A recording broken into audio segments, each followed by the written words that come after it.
বেক্সিমকো গ্রুপের সব সম্পত্তি রক্ষণাবেক্ষণের জন্য রিসিভার নিয়োগ দিতে হাইকোর্টের আদেশ বহাল রেখেছেন চেম্বার আদালত। বিষয়টি আপিল বিভাগের পূর্ণাঙ্গ বেঞ্চে শুনানির জন্য আগামী ২৮ অক্টোবর দিন নির্ধারণ করেছেন আদালত। বেক্সিমকো গ্রুপের আবেদনের প্রেক্ষিতে আপিল বিভাগের চেম্বার বিচারপতি মোহাম্মদ রেজাউল হক আজ এ আদেশ দেন। রিসিভার নিয়োগের প্রক্রিয়া সহ অন্যান্য কার্যক্রম ইতোমধ্যে শুরু করেছে বাংলাদেশ ব্যাংক। আর রিটকারী আইনজীবী জানান, রিসিভার নিয়োগের ফলে গ্রুপের কর্মকর্তা কর্মচারীদের মধ্যে কোনো প্রভাব পড়বে না।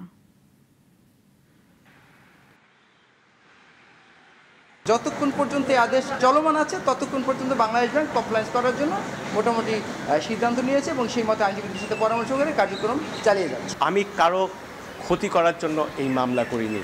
যারা honest employees officers of Beximco তারা প্রত্যেকে, এটা আপনাদের সামনে আগেও বলেছি, প্রত্যেকে বেতন পাবে, ইনক্রিমেন্ট পাবে, তারা রিটায়ার করলে রিটায়ারমেন্ট বেনিফিট পাবে, সব কিছু পাবে।